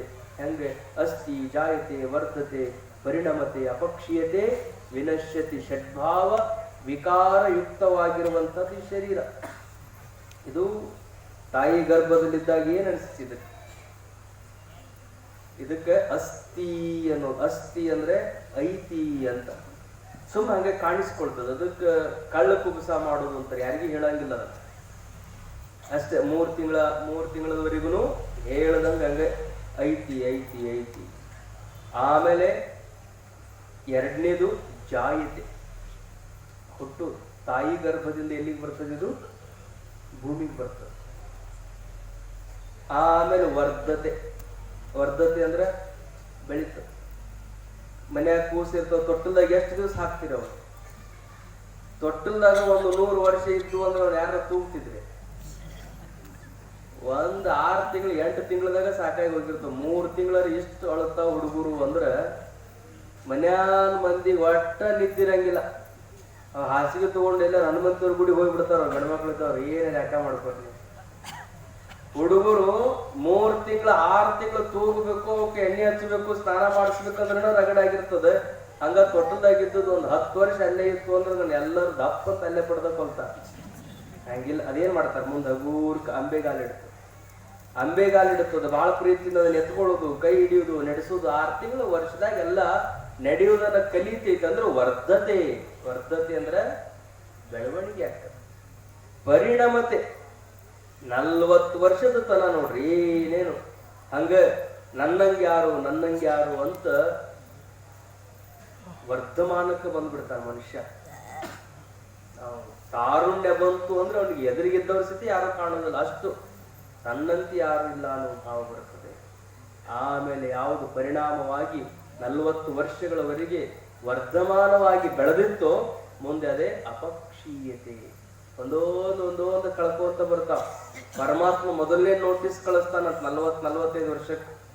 ಯಾವ ನೋಟಿಸ್ ಅದು? ತಲೆಯಾನ ಕೂದಲು ಬೆಳ್ಳಗಾತಂದ್ರೆ ಮೊದಲನೇ ನೋಟಿಸ್ ಇರುತ್ತೆ. ಎದ್ರ ಸಲುವಾಗಿ ನೋಟಿಸ್? ಮುಗ್ಯಾಕ್ ಬಂತ ಆವಿಷ್ಯ, ಇನ್ನು ನನ್ನ ಕಡೆಗೆ ಒಂದಿಷ್ಟು ಲಕ್ಷ ಕೊಡು ಅಂತ. ಪರಮಾತ್ಮ ನನ್ನ ಧ್ಯಾನ ಮಾಡು, ನನ್ನ ಜಪ ಮಾಡು, ನನ್ನ ಕಡೆಗೆ ಅಷ್ಟು ಲಕ್ಷ ಕೊಡು, ಪೂಜಾ ಮಾಡು, ಗುರು ಉಪದೇಶವನ್ನು ಪಡಿ, ಶಾಸ್ತ್ರ ಕೇಳು, ನೀನು ಸಾಯವಲ್ಲ ಅನ್ನೋದನ್ನ ತಿಳ್ಕೊಳ್ಳೋದಕ್ಕೆ ಪ್ರಯತ್ನ ಮಾಡುವಂತ ಮೊದಲನೇ ನೋಟಿಸ್ ಕಳಿಸ್ತಾನಂತ. ಅವಾಗ ನಾವು ವಿಚಾರ ಮಾಡ್ತೀವಿ ಆ ನೋಟಿಸಿಗೆ ಡೋಂಟ್ ಕೇರ್ ಅಂತೀವಿ. ಅದೇ ನೋಟಿಸ್ ಉಪಯೋಗ ಇಲ್ಲ, ಅದಕ್ಕೆ ಏನ್ ಮಾಡೋದು? ಬೆಳ್ಳಗಾಗಿದ್ದಕ್ಕೆ ನನಗೆ ನೋಟಿಸ್ ಬಂದೈತಲ್ಲ, ತೆರೆಯಾನ ಕೂದಲು ಬೆಳ್ಳಗಾಗಿದ್ದಕ್ಕೆ ನೋಟಿಸ್ ಬಂದೈತೆ ಅಂದ ಬಳಿಕ ಕೂದಲನ್ನ ಕರಂಗ್ ಮಾಡಿ ಮಾಡ್ರ ಅಂತ. ಅದಕ್ಕೆ ಅವ್ರು ಏನ್ ಮಾಡ್ತಾರೆ, ಒಂದು ಗೋದ್ರೇಜ್ ಪ್ಯಾಕೆಟ್ ತಂದು ಕಲಿಸಿ ಮೆಹಂದಿ ತಂದು ಏನ್ ಮಾಡುತ್ತೆ, ಬೆಳ್ಳಗಿದ್ದು ಕೂದಲೆಲ್ಲ ಮೊದ್ಲು ಅಲ್ಲೊಂದು ಇಲ್ಲೊಂದು ಸ್ವಲ್ಪ ಬೆಳ್ಳಗ ಕರಗಿರ್ತಾವ, ಈಗ ಬಣ್ಣ ಹಚ್ಚ ಪೂರ್ತಿ ಕರಗಾಗ್ತದೆ. ಪರಮಾತ್ಮ ಅಂದ, ನಮ್ಮ ಮೊದಲೇ ನೋಟಿಸ್ ಈಗ ಇವ್ರೇನು ಕರೆಕ್ಟ್ ಉತ್ತರ ಕೊಡ್ಲಿಲ್ಲ. ಅವ 2ನೇ ನೋಟಿಸ್ ಇಸ್ಯೂ ಮಾಡಿದ. ಏನು? ಹಗೂರ್ಕ ಬ್ಯಾಗಿನ ಹಲ್ಲು ತೆಗಿಯಾಕತ್ತ. ಒಂದೊಂದೊಂದೊಂದೊಂದು ಹಲ್ಲು ಬೀಳಕತ್ತು ಅಂದ್ರೆ ಅದು ಎರಡನೇ ನೋಟಿಸ್. ಅದು ಮನುಷ್ಯ ಅಂದ ನೀ ಪರಮಾತ್ಮ ಒಂದ್ ಹಲ್ಲು ಬೀಳಂಗ ಮಾಡಿದೆ ಅಂದ್ರೆ ಅದ್ರ ಮಗ್ಗಲದೊಂದು ನಾನಾ ಕಿತ್ಕೊಂಡು ಯಾಡ್ ಹಾಕೊಂತೀನಿ ಅಂತಾನೆ. ಡಾಕ್ಟರ್ ಹತ್ರ ಹೋಗ್ರಿ, ನೀವು ಒಂದ ಹಲ್ಲು ಏನಾಗಿರ್ತಾರೆ, ಒಂದ ಹಲ್ಲು ತೆಗಿಯಂಗಿಲ್ಲ. ಅವ್ರು ಏನ್ ಮಾಡ್ತಾರೆ, ಇಂಜೆಕ್ಷನ್ ಮಾಡಿ ಸಪೋರ್ಟ್ ಬೇಕಂತ ಬ್ರಿಡ್ಜ್ ಮಾಡ್ಬೇಕಂತೇಳಿ ಅಲ್ಲಿದೊಂದು ಇಲ್ಲದೊಂದು ಎರಡು ಹಲ್ಲು ಕೀಳ್ತಾರೆ. ಒಂದು ಹೋದು, ಎರಡು ಹೋದು, ನಾಲ್ಕು ಹೋದು. ಅವಾಗ ಮನುಷ್ಯ ಅಂದ ಈ ಹಲ್ಲಿನ ಕಿರಿಕಿರಿನ ಬೇಡ ಅಂತ ಉಷ್ಟು ಕಿತ್ತಿಸ್ಕೊಂಡು ಹೊಸ ಸಟ್ಟ ಹಾಕೊಂಡು ಬಂದ್ಬಿಟ್ಟು ಪರಮಾತ್ಮಗನಿಸ್ತು ಎರಡನೇ ನೋಟಿಸು ಏನ್ ಕೆಲಸ ಕೊಡುವ ಕಾಣಲಿಲ್ಲ. ಅದಕ್ಕೆ ಈಗ ಅವ ಹಿಂಗ ವಿಚಿತ್ರ ಒಂದು ಐಡಿಯಾ ಮಾಡ್ಯಾನ ಪರಮಾತ್ಮ. ಏನು ಅಂದ್ರೆ ಈ ತಲೆ ಕೂದಲ ಬೆಳಗ್ ಮಾಡೋದು, ಕಣ್ಣು ಮಂಜು ಮಾಡೋದು, ಕಿವಿ ಕೇಳದಂಗ್ ಮಾಡೋದು, ಹಲ್ಲು ಹೋಗುವಂಗ್ ಮಾಡೋದು, ಇವೆಲ್ಲ 45 ವರ್ಷದ ನಂತರ ಮಾಡ್ತಿದ್ದ. ಅದಕ್ಕೆ ಈಗ ಆಯುಷ್ಯನ ಕಡಿಮೆ ಆಗ್ಬಿಟ್ಟದ ಮನುಷ್ಯಂದು. ಅಲ್ಲಿಂದ ಇವ್ರು ನಾನು ನೆನಿಲಾರ್ದಂಗೆ ಇರೋದು ಬೇಡ ಅಂತೇಳಿ ಈಗ ಎಲ್ಲರಿಗೂ ಜಾಯಿಂಟ್ ಪೇನ್ ಕೊಟ್ಬಿಟ್ಟ. ನಾನು ಕೊಂಡ್ರ ಮುಂದೊಂದು ಶಿವ ಅನ್ಬೇಕು, ಮೊಣಕಾಲ್ ನೋವು ಕೊಂದ್ರು ಮುಂದೊಮ್ಮೆ ಶಿವ ಅನ್ಬೇಕು, ಮ್ಯಾಲ ಹೇಳೋ ಮುಂದೊಮ್ಮೆ.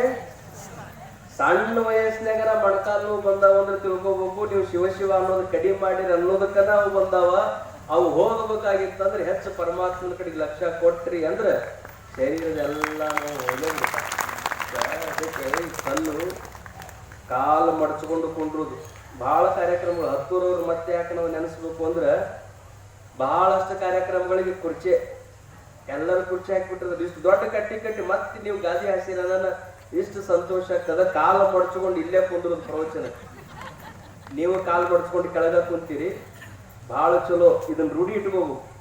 ಕಾಲು ಮಡಚ್ಕೊಂಡು ಕುಂಡ್ರದು ರೂಢಿ ಇರ್ಲಿಲ್ಲ ಅಂದ್ರೆ ಕಡಿಗೆ ಕಾಲು ಮಡಚೋ ಪ್ರಸಂಗ ಬರ್ತದೆ ದಂಡಿಗೆ. ಅವಾಗ ಕಾಲು ಮಣಿಲಿಲ್ಲ ಅಂದ್ರೆ ಏನ್ ಮಾಡ್ತಾರ, ತೊಡಿ ಮ್ಯಾಲ ಕಾಲಿಟ್ಟು ಧೈರ್ಯ ಒಂದಿರ್ತಾರ, ಪಟ್ಟನ ಮುರಿದ ಬಿಡ್ತಾರ. ಯಾಕ ಮನೆಯವ್ರು ಹೊರಗೆ ಕಳಿಸ್ತಾರ. ಅವ್ರ ಮೊದಲು ಅವ್ರು ಕಾಲು ಮಡಿಸಿ ಮಕ್ಕೊಂಡು ಜೀವ ಬಿಟ್ಟಿದ್ದ ಚಲೋ. ಇಲ್ಲಾಂದ್ರೆ ಏನ್ ಮಾಡ್ತಾರ, ಮನೆಯವ್ರನ್ನ ಹೊರಗೆ ನಡ್ರಿ ನೀವು ಅಂತೇಳಿ 2 ನಿಮಿಷ ಅವ್ರನ್ನ ಹೊರಗೆ ಕಳಿಸಿ ತೊಡಿ ಮ್ಯಾಲ ಕಾಲಿಟ್ಟು ಓದ್ತಿದ್ದ ನಿಂಗೆ ಜಗ್ಗಿ ಪಟ್ನ ಮುರಿದು ಒಂದ್ರ ಮೇಲೆ ಒಂದು ಕುಂಡ್ರಿಸ್ತಾರೆ. ಸತ್ ಮೇಲೆ ಕಾಲು ಮುರಿಸ್ಕೊಳ್ಳೋದಕ್ಕಿತ್ಲು ಇದ್ದ ಕಾಲು ಮಡಿಸ್ಕೊಂಡು ಕುಂಡ್ರದು ಬಹಳ ಚಲೋ.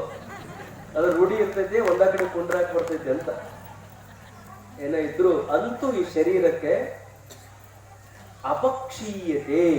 ಅಪಕ್ಷೀಯತೆ ಅಂದ್ರೆ ಯಾವುದು ಬೆಳೀತಾ ಹೋಗಿತ್ತೋ, ಕಣ್ಣು ಸಣ್ಣ ಇದ್ದುದು ಸ್ಫುಟವಾಗಿ ಕಾಣ್ಕೊಂತ ಹೋಗಿದ್ದು, ಈಗ ಅದಕ್ಕೆ ಅಂಧತ್ವ ಬಂತು. ಕಿವಿಗೆ ಮಂದತ್ವ ಬಂತು, ನಾಲಿಗೆಗೆ ರುಚಿ ಕಳ್ಕೊಳ್ಳಕತ್ತ. ದಷ್ಟಪುಷ್ಟವಾಗಿದ್ದಂತ ಶರೀರ ಕ್ಷೀಣ ಅಂದ್ರೆ ಅಪಕ್ಷೀಯತೆ. ಎಲ್ಲ ಒಂದೊಂದು ಅವಲಕ್ಷಣಗಳು ಮನುಷ್ಯನಿಗೆ ಕಾಣಕತ್ತಾವ. ಇಷ್ಟೆಲ್ಲ ಕೆಟ್ಟ ಬಳಿಕ ಕೊನೆಯದಾಗಿ ಕೆಡುವುದು ಅಂದ್ರೆ ವಿನಶ್ಯತಿ, ನಾಶ ತಪ್ಪದೆ ಕೆಡುವ ವಿನಶ್ಯತಿ.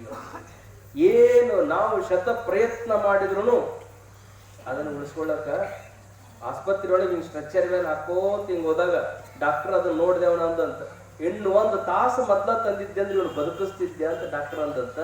ಅವಾಗ ಅವ ಅಂದ, ಆಕ್ಸಿಡೆಂಟ್ ಆಗೋದು ಅರ್ಧ ತಾಸಿನಿಂದ ಆಗೈತಿ, 1 ತಾಸಿನಿಂದ ಹೆಂಗ್ ಕರ್ಕೊಂಡ್ ಬರೋದು ಹೇಳಿ ಅಂದಂತ ಅಂತಿರ್ತಾವ ಅವ್ರು. ಇನ್ನೊಂದು ತಾಸು ಮೊದ್ಲ ತಂದಿದ್ರೆ ನಾ ಬದುಕಿಸ್ತಿದ್ದೆ ಅಂತ ಹೇಳಿ. ಬದುಕಿಸುವುದು ಬಿಡುವುದು ನಮ್ಮ ಕೈಯೊಳಗಿಲ್ಲ, ಅದು ಯಾರ ಕೈಯೊಳಗೈತೆ ಅಂದ್ರೆ ಪರಮಾತ್ಮನ ಕೈಯೊಳಗದ. ಅದಕ್ಕೆ ಅವ ಕರೆದ ಅಂದ್ರೆ ಹೋಗುವಂಗ ನಾವು ತಯಾರಿ ಇಟ್ಕೋಬೇಕು. ಹೋಗುವಂಗ ನಾವು ತಯಾರಿ ಇಟ್ಕೋಬೇಕು. ಬದುಕಬೇಕು ಅಂತ ಎಷ್ಟು ಪ್ರಯತ್ನ ಮಾಡಿದ್ರು ಈ ಶರೀರ ಕೆಡುವುದಿಲ್ಲ. ಈ ಶರೀರಕ್ಕ ನಾಶ ಅನ್ನೋದು ಇದ್ದೇ ಇದೆ. ಅಂತ ಕೆಡುವ ಶರೀರದ ಮಧ್ಯದಲ್ಲಿ ನಾವು ಬದುಕಬೇಕಾಗಿತ್ತು ಅಂದ್ರೆ ಅದಕ್ಕೆ ಉಪಕಾರ, ಪರೋಪಕಾರ, ಪರಹಿತ ಯಾರು ಬಯಸಿರ್ತಾರೆ ಅವರು ಶ್ರೀಮಂತರಿರ್ಲಿ ಬಡವರಿರ್ಲಿ, ಗುಡಿಸಲದೊಳಗಿರ್ಲಿ ಅರಮನೆಯೊಳಗಿರ್ಲಿ, ಇನ್ನೊಬ್ಬರ ಸಲುವಾಗಿ ಬದುಕಿದವರಿಗೆ ಎಂದೂ ಸಾವಿಲ್ಲ ಎಂಬುದನ್ನ ನಾವು ನೆನಪಿನಲ್ಲಿಡಬೇಕು ಅಂತ ಶ್ರೀಮನ್ ನಿಜಗುಣ ಯೋಗಿಗಳ ಈ ಪುಣ್ಯಮಯ ವಾಕ್ಯವನ್ನು ಕುರಿತು ತಾವೆಲ್ಲರೂ ಇದು ಪರ್ಯಂತರ ಚಿಂತನವನ್ನ ಆಲಿಸಿದ್ದೀರಿ. ಬಹಳ ಸಂತೋಷ. 1 ದಿವಸದ ಕಾರ್ಯಕ್ರಮ ಅಂದ್ರೂ ಇಷ್ಟೆಲ್ಲ ಜನ ಶಾಂತ ರೀತಿಯಿಂದ ಶಾಸ್ತ್ರ ಶ್ರವಣವನ್ನು ಮಾಡೋದು ನೋಡಿದ್ರೆ ಇಷ್ಟು ಸಂತೋಷ ಅನಿಸ್ತದೆ. ಇಷ್ಟು ಜನರನ್ನು ಕೂಡಿಸಿ ಇಂಥದ್ದ ಒಂದು ಚಲೋ ಕಾರ್ಯಕ್ರಮ ಮಾಡಬೇಕು ಅಂದ್ರೆ ಸುಮಾರು 1 ತಿಂಗಳುಗಟ್ಟಲೆ ತಾಲೀಮ್ ಮಾಡ್ಬೇಕಂತ ಅಂದಾಗ ಮಂದಿ ಬರ್ತಾರ ಅನ್ನೋ ಭಾವ ಇರ್ತದೆ. ಆದ್ರೆ ಹತ್ತೂರೊಳಗ ಅದು ಪೂಜ್ಯ ಆರೂಢ ಜ್ಯೋತಿ ಗುರುಗಳ ಕಾಲದಿಂದಲೂ ಒಂದು ಸಂಸ್ಕಾರ ಇರುವುದರಿಂದ ಮಹಾತ್ಮರು ಬರ್ತಾರಂದ್ರ ನೀವೆಲ್ಲ ಕೈ ಒಳಗ ಭಸ್ಮ ಹಿಡ್ಕೊಂಡು ಕಲಸಕ್ರಿ ಹಿಡ್ಕೊಂಡು ದಕ್ಷಿಣ ಹಿಡ್ಕೊಂಡು ಗುರು ದರ್ಶನಕ್ಕಾಗಿ ಬರುವುದನ್ನು ನೋಡಿದ್ರೆ ನಮ್ಮ ಹಿರಿಯರು ಮಾಡಿದಂತಹ ಪುಣ್ಯ ನಿಮ್ಮೆಲ್ಲರ ರೂಪದಲ್ಲಿ ಮತ್ತೆ ಅದು ಮುಂದುವರಿತಾ ಇದೆ ಅನ್ನುವಂಥದ್ದನ್ನ ಈ ಪ್ರಸಂಗದಲ್ಲಿ ಹೇಳಿ ಶಾಂತವಾಗಿ ಕೇಳಬೇಕು. ಕೇಳುವುದರಿಂದ ಒಂದು ನಮ್ಮ ಅಪ್ಪವ್ರು ಯಾವಾಗ್ಲೂ ಹೇಳೋರು, ಶಾಸ್ತ್ರ ಮೊದಲು ಕೇಳೋದು ಕಲೀರಿ. ನೀವು ಕೇಳೋದು ಕಲ್ತ್ರಿ ಅಂದ್ರ ಪ್ರಸಂಗ ಬಂದಾಗ ನಿಮ್ಗೆ ಉಪಯೋಗ ಬರ್ತೈತಿ ಅಂತಿದ್ದಾರೆ ನಮ್ಮ ಅಪ್ಪವ್ರು. ಈಗೇನ್ ನಿಮ್ಗೆ ಉಪಯೋಗ ಬಹಳ ಮಂದಿಗೆ ಇರ್ಲಿಕ್ಕಿಲ್ಲ. ವಯಸ್ಸಿನವ್ರಂತಾರ ನೀವು ಈಗೇ ನಮ್ಗೆ ಉಪಯೋಗದಲ್ಲಿ ಶಾಸ್ತ್ರ ಅಂಗಂ ಗರಿತಂ ಫಲಿತಂ ಮುಂಡಂ ದಶನವಿಹೀನಂ ಜಾತಂ ತುಂಡಂ. ತಲೆ ಕೂದಲು ಬೆಳಗಾದ್ಮೇಲೆ, ಕಾಲು ಹಿಡದ್ಮೇಲೆ, ಹಲ್ಲು ಹೋದ್ಮೇಲೆ, ಕಿವಿ ಬಂದಾದ್ಮೇಲೆ, ಮುಪ್ಪಾದ ಬಳಿಕ ಮನೆಯಾಗ ಬ್ಯಾಡ್ ಅಂದ ಬಳಿಕ ಮಠಕ್ಕೆ ಹೋಗಿ ಶಾಸ್ತ್ರ ಕೇಳಬೇಕು ಅಂತ ಬಹಳ ಜನ ಹೇಳ್ತಾರ. ಹಂಗ ಆದ ಬಳಿಕ ಯಾರು ಕೇಳೋರದ? ಹಂಗಾಗೋಕ್ಕಿಂತ ಮೊದಲ ಹಲ್ಲು ಹೋಗಿ ಬೆನ್ನು ಬಾಗಿ ಎಲ್ಲರಿಗೆ ಹಂಗಾಗದ ಮುನ್ನ, ಕಾಲ ಮೇಲೆ ಕೈಯ ನೂರಿ ಕೋಲು ಹಿಡಿಯದ ಮುನ್ನ, ಮೃತ್ಯು ಮುಟ್ಟದ ಮುನ್ನ ಪೂಜಿಸು ನಮ್ಮ ಕೂಡಲ ಸಂಗಮ ದೇವನ. ಇವೆಲ್ಲ ಆಗೋಕ್ಕಿಂತ ಮೊದಲನೇ ಪರಮಾತ್ಮನ ಧ್ಯಾನವನ್ನ ಮಾಡಬೇಕು. ಅದಕ್ಕ ಶಾಸ್ತ್ರ ಬೇಕು. ಈ ಶಾಸ್ತ್ರವನ್ನು ನೀವು ಕೇಳಿದ್ರಿ ಅಂದ್ರೆ ನಿಮಗೆ ಪ್ರಸಂಗ ಬಂದಾಗ ಧೈರ್ಯ ಕೊಡೋದು ಅಂದ್ರೆ ಶಾಸ್ತ್ರ ಒಂದೇ.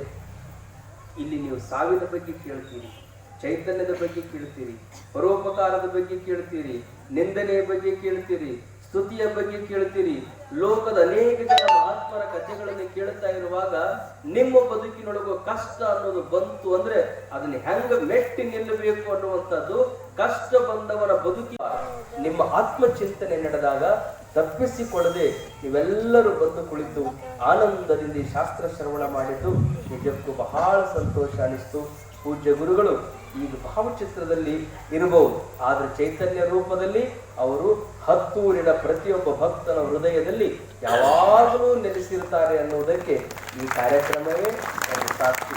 ಯಾಕಂದ್ರೆ ದೊಡ್ಡದಾಗಿತ್ತು ಅಂದ್ರೆ ಎಷ್ಟು ದಿವಸ ನಡೀತಿತ್ತು ಗೊತ್ತಿಲ್ಲ. ಈಗೇನಿದ್ರು ಒಂದು ಸಣ್ಣದೊಂದು ಕಟ್ಟಿ ಮೇಲೆ ಒಂದು ಗಾದಿ, ಒಂದು 2 ಲೋಡ್ ಇಟ್ಬಿಟ್ರೆ ಮುಗಿದೋದ್ ಕಾರ್ಯಕ್ರಮ. ನಿಮಗ್ ಕುಂಡ್ರಾಕ್ ಒಂದು ಚಾಪಿ, ನಮಗ್ ಕುಂಡ್ರಾಕ್ ಒಂದು ಗಾದಿ, ಇಷ್ಟಾದ್ರೆ ಮುಗಿತು.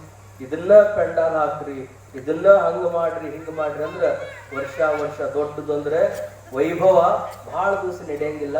ಸಾದಾ ಇದ್ದದ್ದು ಬಹಳ ಶತಮಾನಗಳವರೆಗೆ ನಡೀತದಂತ ನಮ್ಮ ಗುರುಗಳು ಅಷ್ಟು ಸಂಕ್ಷಿಪ್ತವಾಗಿ ಅಂದ್ರೆ ಹೆಚ್ಚು ಜನ ಕಡಿಮೆ ಖರ್ಚಿನ ಒಂದು ಕಾರ್ಯಕ್ರಮ ಅಂದ್ರೆ ಹೆಂಗ ಮಾಡಬೇಕು ಕಾರ್ಯಕ್ರಮ ಯಶಸ್ವಿ ಅಂದ್ರೆ 10 ಭಕ್ತರನ್ನ ನೋಡಿನೇ ಕಲಿಬೇಕನ್ನುವಷ್ಟು ನೀವೆಲ್ಲರೂ ಮಾಡಿದ್ದೀರಿ. ಬಹಳ ಸಂತೋಷ. ಹೀಗೆ ನಿಮ್ಮ ಈ ಪ್ರಯತ್ನ ಸದ್ಗುರುನಾಥನ ಮೇಲಿನ ಭಕ್ತಿ ನಿರಂತರವಾಗಿ ಮುಂದುವರಿಲಿ ಅಂತ ಹೇಳಿ ಪೂಜ್ಯರಾಗಿರುವಂತಹ ನಮ್ಮ ಬರೂರಿನ ಆನಂದ ಶಾಸ್ತ್ರಿಗಳು ಅವರು ಗುರುಗಳ ಕರಕಮಲ ಸಂಜಾತ ನಮ್ಮ ಹುಬ್ಬಳ್ಳಿ ಕರ್ಕೊಂಡು ಹೋಗ್ಬೇಕಂತ ಬಹಳ ಇದ್ದವ್ರು 2-3 ವರ್ಷ. ಆ ಟೈಮಿಗೆ ಮತ್ತೆ ಅವ್ರಿಗೆ ಏನಾರ ಬಂದ ಬಿಟ್ಟಿರ್ತಾವ. ಆದ್ರೆ ಈ ವರ್ಷ ವಿಶೇಷವಾಗಿ ಗುರುಗಳ ಒಂದು ದೇವಾಲಯ ನಿರ್ಮಾಣ ಆಗ್ಯದ, ಸಮಾಧಿ ಮಂದಿರ ನಿರ್ಮಾಣ ಆಗ್ಯದ. ನಮ್ಮ ಶಾಂತಾಶ್ರಮದ ಕಾರ್ಯಕ್ರಮಕ್ಕೆ ಅವರು ನಿಜವಾಗಿ ಗುರು ವಾರಸುದಾರರು. ಇಂಥ ಶಾಸ್ತ್ರ ಹೇಳುವಂಥವ್ರು ಎಲ್ಲದಾರಲ್ಲ, ಎಲ್ಲಿ ಶಾಸ್ತ್ರದ ಶಬ್ದಗಳು ಯಾರ ಮುಖದಿಂದ ಹೊರಗೆ ಬರ್ತಾವಲ್ಲ ಅವರು ಮಾತ್ರ ಶಿವಪುತ್ರ ಸ್ವಾಮಿಗಳವರ ನಿಜವಾದ ಶಿಷ್ಯರಾಗಿರ್ತಾರೆ. ಅಂಥ ಪೂಜ್ಯ ಗುರುಗಳವರ ಕರಕಮಲ ಸಂಜಾತರಾಗಿರುವಂತಹ ಆನಂದ ಶಾಸ್ತ್ರಿಗಳವರು ನಮ್ಮ ಹುಬ್ಬಳ್ಳಿಯ ಕಾರ್ಯಕ್ರಮಕ್ಕೆ 3 ದಿನಗಳ ಕಾಲ ಅವರು ದಯಮಾಡಿಸಲಿ ಹಾಗೆ ಅಂತೇಳಿ ತಾವೆಲ್ಲ ಪ್ರತಿ ವರ್ಷ ಬರುವಂತೆ ಯಥಾ ಪ್ರಕಾರ ಈ ವರ್ಷವೂ ಜನವರಿ 21, 22, 23 ಅಷ್ಟು 3 ದಿನಗಳ ಕಾರ್ಯಕ್ರಮದಲ್ಲಿ ಭಾಗಿಗಳಾದ್ರು. ಬಹಳ ಮಂದಿ ಬರ್ಬೇಕಂತ ಸುಮ್ಮನೆ ಹಂಗ ಊರಿಗೆ 8-10 ಮಂದಿ ನಮ್ಮ ಅಪ್ಪ ಅವರು ಅಷ್ಟಿದ್ದಷ್ಟು ಶಿಸ್ತು. ಅಂದ್ರೆ ದೊಡ್ಡ ಊರಾಗ್ತದ, ಎಲ್ಲರಿಗೂ ಅವಕಾಶ ಇರೋದಿಲ್ಲ. ಈ ವರ್ಷ ನೀವು ಮತ್ತೆ ಮುಂದಿನ ವರ್ಷ ಮತ್ತೆ ಹಿಂಗೆ ಅಷ್ಟೇ. ಪ್ರತಿ ವರ್ಷ ಯಾರ ಕಾರ್ಯಕ್ರಮದಲ್ಲಿ ಭಾಗಿಯಾಗ್ತಾ ಬಂದಿದ್ದೀರಿ, ಎಲ್ಲರೂ ಅಲ್ಲಿಗೆ ಬರ್ರಿ ಹಾಗೆ ಅಂತ ತಮ್ಮೆಲ್ಲರಿಗೆ ಹೇಳಿ ಸದ್ಗುರುನಾಥನ ದಿವ್ಯ ಕೃಪೆ ಇರಲಿ ಅಂತ ಆಶಿಸಿ 2 ಮಾತುಗಳಿಗೆ ಧನ್ಯವಾದ. ವಿಮಲ ಪರಂ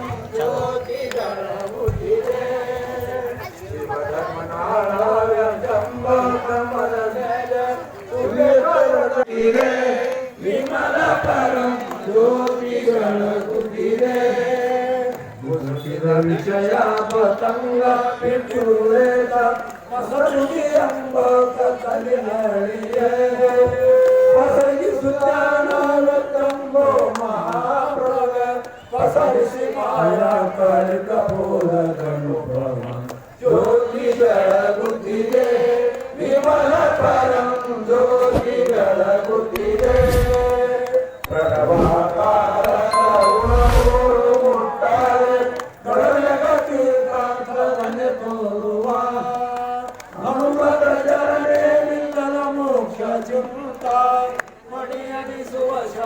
ಲಿಂಗವೇ ತಾನಾಗ ಜ್ಯೋತಿ ಬೆಳಗುತ್ತಿದೆ ಶಿವನ ಪರಂ ಜ್ಯೋತಿ ಬೆಳಗುತ್ತಿದೆ. ಯಾರು ಮಾಡುವರು ಎಲ್ಲ ಅಣ್ಣ ತಮ್ಮರಿಗೆ ಅಕ್ಕ ತಂಗಿಗೆ ಪ್ರಸಾದಕ್ಕೆ ಎಲ್ಲರೂ ಪ್ರಸಾದ ಮಾಡೋರು ಎಲ್ಲರೂ ಎಲ್ಲ ಭಕ್ತರು ಎಲ್ಲರೂ ವೀರಭದ್ರೇಶ್ವರ ದೇವಸ್ಥಾನದಲ್ಲಿ ಎಲ್ಲರೂ ಪ್ರಸಾದವನ್ನು ತೆಗೆದುಕೊಂಡು ಹೋಗಬೇಕು ತಮ್ಮಲ್ಲಿ ಕರ್ಕೊಂಡು ವಿನಂತಿಯನ್ನು ಮಾಡ್ಕೊತಿರುತ್ತೆ. ಯಾರು ಹಿಂಗೆ ಎಲ್ಲರೂ ಪ್ರಸಾದ ತಗೊಳ್ಳಾರೆ ಎಲ್ಲ ಭಕ್ತರು ವೀರಭದ್ರೇಶ್ವರ ಗುಡಿಯಲ್ಲಿ ಪ್ರಸಾದವನ್ನು ತಗೊಳ್ಳುತ್ತೆ. ದರ್ಶನವನ್ನು ಮಾಡಿಕೊಂಡು ಎಲ್ಲರೂ ಪ್ರಸಾದವನ್ನು ತೆಗೆದುಕೊಂಡು ಹೋಗಬೇಕು. सर्व सद्भक्तांना विनंती आहे की महाप्रसादची सोय या रंगमंचावरील समोर वीरभद्रेश्वर मंदिरामध्ये केलेले आहे. तरी सर्वांनी प्रसादचा आस्वाद घ्यावं असं सर्व ग्रामस्थांच्या वतीनं विनंती आहे.